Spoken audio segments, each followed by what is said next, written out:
Gus Dur merupakan putra pertama dari 6 bersaudara dan pernah menjabat sebagai Presiden Republik Indonesia yang keempat. Dilansir dari Kumparan, silsilah Gus Dur ternyata memiliki garis keturunan langsung dari Rasulullah Shallallahu Alaihi Wasallam. Dalam kitab Talqis karya Abdullah bin Umar Asyatiri, disebutkan bahwa Kiai Haji Abdurrahman Wahid atau Gus Dur adalah keturunan ke-34 dari Rasulullah Shallallahu Alaihi Wasallam. Mari kita simak penjelasannya.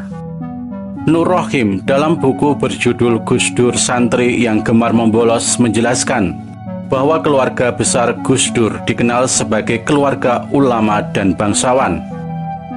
Ketika dirunut ke atas, leluhur Gus Dur akan sampai kepada sebuah nama, yakni Jaka Tingkir atau Sultan Hadiwijaya, yang merupakan salah satu raja dari Kerajaan Pajang. Selain itu, silsilah Gus Dur juga akan sampai kepada Lembu Peteng atau Sultan Brawijaya kelima. Gus Dur memperoleh darah biru dari kakeknya, yang bernama Hadratus Syekh Kiai Haji Hasyim Asy'ari dari jalur ayah, yaitu Muhammad Hasyim bin Asy'ari bin Abdullah Wahid bin Abdul Halim atau Pangeran Benowo bin Abdul Rahman atau Sultan Hadiwijaya atau Jaka Tingkir bin Abdullah bin Abdul Aziz bin Abdul Fatah bin Maulana Ishaq bin Ainul Yakin atau Sunan Giri. Sementara dari jalur sang ibu, yaitu Muhammad Hasyim bin Halimah binti Layinah binti Sihah bin Abdul Jabar bin Ahmad bin Pangeran Sambu bin Pangeran Benawa bin Jaka Tingkir atau Mas Karebet atau Sultan Hadiwijaya bin Lembu Peteng atau Brawijaya ke-6.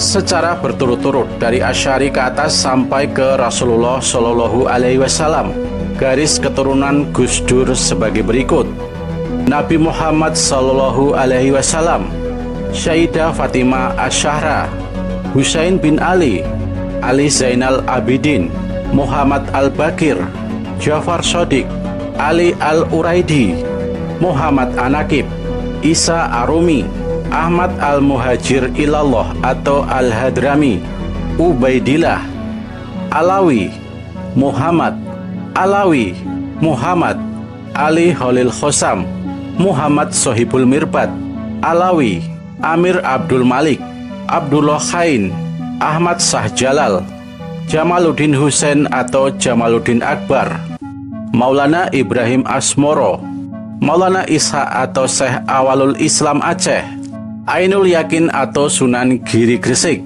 Abdurrahman atau Jaka Tingkir, Abdul Halim atau Pangeran Benowo, Abdurrahman atau Pangeran Sambut Bagda, Kiai Haji Abdul Halim, Kiai Haji Abdul Wahid, Haji Anusarwan, Kiai Haji Asy'ari, Kiai Haji Hasyim Asy'ari, pendiri Nahdlatul Ulama, Kiai Haji Abdul Wahid Hasyim, Gus Dur atau Kiai Haji Syahid Abdurrahman Wahid. Abdurrahman Wahid atau yang kita kenal dengan sebutan Gus Dur dipercaya memiliki karomah para wali. Dia dipercaya sebagai orang wali yang menyimpan banyak keilmuan yang tidak banyak dipahami oleh orang awam. Gus Dur pernah meramalkan bahwa dirinya akan menjadi Presiden Indonesia yang keempat. Waktu itu memang tidak masuk akal, mengingat kondisi Gus Dur waktu itu sedang sakit. Tetapi kenyataannya, beliau benar-benar menjadi presiden. Berikut ramalan Gus Dur yang sudah terbukti dan prediksi Gus Dur tentang sosok yang akan menjadi presiden. Yang pertama adalah meramal menjadi presiden. Johan Effendi menceritakan dalam buku dengan judul 1 Jam Lebih Dekat dengan 11 Tokoh Paling Inspiratif di Indonesia. Dia mengatakan ketidakpercayaannya itu. Dia cuma bilang, kayaknya saya besok yang bakalan menjadi presiden. Kata Johar menirukan dari Gus Dur. Kejadian itu terjadi di kantor PBNU. Kesaksian lain juga diutarakan oleh Said Aqil Sirot, ketua PBNU. Sekitar tahun 1998, waktu Said menjadi orang terdekat Gus Dur. Waktu itu Gus Dur baru saja pulang dari rumah sakit karena serangan stroke. Sewaktu Said Agil menunggu Gus Dur di kamarnya yang sedang tertidur lelap, tiba-tiba Gus Dur bangun sambil berteriak, "Mengko aku presiden." Waktu itu Said Agil hanya mengira bahwa stroke itu penyebab Gus Dur berperilaku seperti itu. Yang kedua, memprediksi Bapak Sutarman menjadi Kapolri. Pada tahun 2005-an, media sebuah cetak memberitakan soal mutasi perwira tinggi di tubuh Kepolisian Republik Indonesia. Ini suatu hal yang normal dan rutin terjadi, biar ada penyegaran dan proses regenerasi. Salah satu perwira yang mendapatkan promosi tersebut adalah mantan ajudan Gus Dur sendiri, sewaktu menjabat sebagai presiden, yaitu Kombes Polisi Sutarman. Dia naik pangkat menjadi Brigjen Polisi, kemudian menjabat sebagai Kapolda Kepulauan Riau.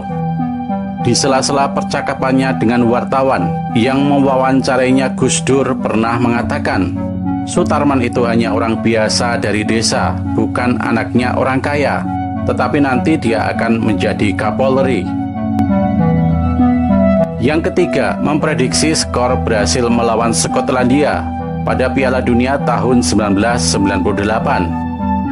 Gus Dur pernah diwawancarai oleh salah satu stasiun TV swasta nasional menjelang pertandingan Brasil melawan Skotlandia pada Piala Dunia tahun 1998. Gus Dur memprediksi hasil akhir pertandingan tersebut terbukti tepat, yakni 2-1 untuk keunggulan Brasil. Dalam sejarahnya, sewaktu masih muda, Gus Dur memang suka dengan permainan sepak bola. Beliau bahkan kerap menulis kolom di majalah Tempo dan Kompas tentang analisis sepak bola. Beberapa orang percaya bahwa prediksi skor pertandingan Brasil melawan Skotlandia itu karena karomah yang dimiliki oleh Gus Dur. Yang keempat, membaca isyarat hendak tutup usia. Kesaksian ini dikatakan oleh guru besar UGM Profesor Soehardi. Dia pernah menjadi dirjen di Departemen Kehutanan saat Gus Dur menjadi presiden. Dia pernah berkata pada dirinya, "Pak Hardi, saya titip bangsa ini, tolong ikut dikawal Pansus Senturi di DPR. Besok Kamis saya akan pulang ke Tebu Ireng dengan diantar banyak orang. Saya sudah ditunggu ayah saya di sana." Beliau berkata seperti itu 3 hari sebelum beliau tutup usia. Gus Dur meninggal pada hari Rabu tanggal 30 Desember tahun 2009. Beliau dimakamkan di Tebu Ireng, Jombang hari berikutnya, yaitu hari Kamis tanggal 31 Desember tahun 2009.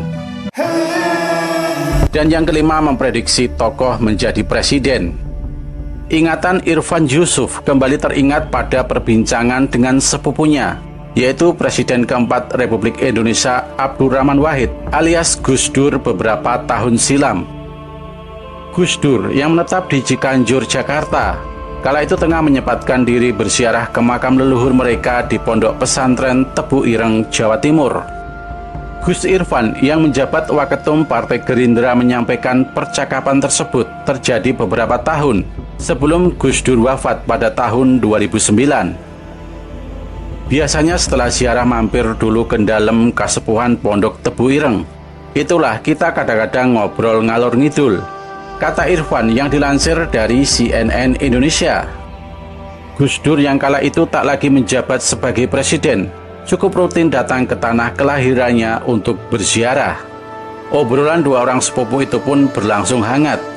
Gus Irfan mengatakan segala hal tak luput dibahas dengan Gus Dur, tak terkecuali sosok yang kini mencalonkan menjadi capres. Dalam percakapan tersebut, kata Gus Irfan, Gus Dur meramalkan sosok tersebut bakal jadi presiden pada usia tua. Dia mengatakan, nanti jadi presiden nek wes tuwek. Kata Gus Irfan menirukan Gus Dur. Menurut Gus Irfan, Gus Dur tak hanya menyampaikan itu kepadanya. Ia menyebut mantan Ketua Umum PBNU itu turut menyampaikan itu di berbagai forum diskusi. Tapi saatnya tidak hanya sekali beliau ngomong itu, ada beberapa kali. Ada beberapa kesempatan pada orang yang berbeda, ungkap Gus Irfan.